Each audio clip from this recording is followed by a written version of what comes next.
जय जगन्नाथ पिला माने आशा रखुची तुम्हें माने समस्ते भलरे थिबो। आगामी दिन में सारा ओडिशा रे सुरभि कार्यक्रम अनुष्ठित होगाकू जाऊँगी से मु तुम पाई सुंदर भिडियोटे नहीं आसी। आशा रखुची तुम मानक यह साहाय्य करिवो। यह अष्टम रु दशम श्रेणी पिला मानक पई उद्दिष्ट। सेमानंकर वितर्कर विषय थिला हजि जाइथिबा लोककलार विकास रे मोर भूमिका। मु तुम पाई एलोकेशन टी लिखिछि। आशा करुछि तुम मानक यह साहाय्य करिवो। सम्मानीय सभापति महोदय, पूज्य गुरुजी और गुरुमा वृंद, उपस्थित विचारक मंडली और मोर सान बड़ भाई और भौणी, आजिर वक्तृतार विषय वस्तु रही हजि जाउथुबा लोककलार विकास रे मोर भूमिका। एही विषय वस्तु आधार रे मु मोर वक्तव्य रखुछि। प्रथमे मनरे प्रश्न उठुछि, लोककला कौन? कौनसी जाति बा जनजाति मध्यरे पीढ़ी पर पीढ़ी धरी चली आसुथिबा पारंपरिक कला को लोककला कहुए। एही लोककला रे लुक्कायित होइथाए स्रष्टांकर सृष्टिर सौंदर्यमय सृजनी, जहाँ देश और जाति को समृद्ध और गौरवान्वित करिथाए। विश्व दरबार रे सृष्टि करिथाए एक नूतन परिचय।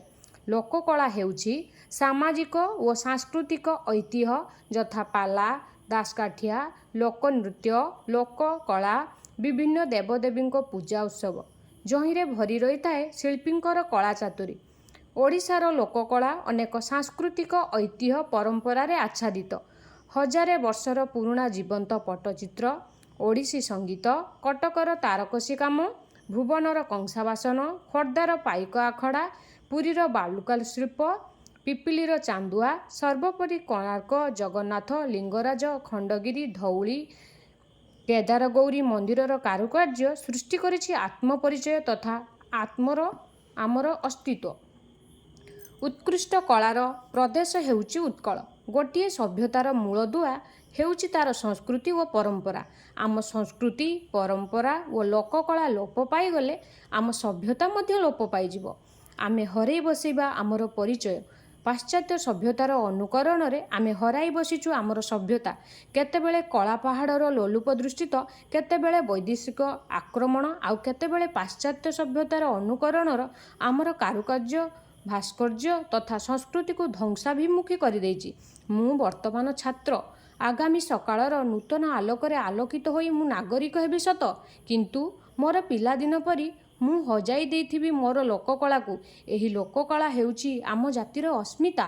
वर्तमानर डिजिटाल दुनिया रे आमे जदि चाहिबा सोशल मीडिया माध्यम रे आमे सहजरे याहाकु लोकमानंक पाखरे पहुंचाइबा सहित यार उन्नति पथरे अग्रसर हेबा उचित। मु जने छात्र हिसाब रे मोर देशर जातिर लोककलार सुरक्षा निमंते प्रतिज्ञा करुछि। मोर नित्य व्यवहार्य जिनिस ठारू आरंभ करी प्रत्येक कार्य पई पारंपरिक हस्तशिल्पर व्यवहार प्रति यथेष्ट सचेतन हेबी। मो परिवेश रे तथा मो संस्पर्श रे आसुथिबा लोकमानंकु पारंपरिक लोककलार समृद्धि तथा सुरक्षा पई परामर्श देबी।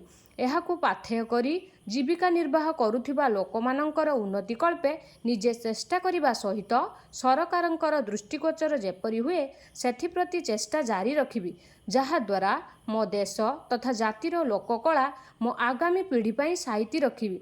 विभिन्न मेला, सांस्कृतिक कार्यक्रम, प्रदर्शनी आयोजन करी मध्य यार समृद्धि किपरि करिहेब से विषय लोकमानंकु सचेतन करिबी। विद्यालय रे आयोजित हेउथिबा लोककला प्रतियोगिता एवं कार्यक्रम रे सुनिश्चित अंशग्रहण करिबी। पारंपरिक लोककला सहित वर्तमानर लोककला को संयोग करी एहाकु अक्षुण्ण रखिबी। मु मोर प्रतिश्रुति को पालन करिबा पई चेष्टा करिबा सहित आपण मानंकु एहार रक्षणाबेक्षण तथा उन्नति दिगरे चेष्टा करिबा पई निवेद्य करूछि। शेषरे कहूछि, आम लोककला आम परंपरा सबुठु उच्चरे भाई, मिलिमिशि ताकु बजाय रखिबा विकास हबरे तोही। पिला माने मते मु आशा करुछि तुम मानकु भिडियोटी भल लागिथिबो।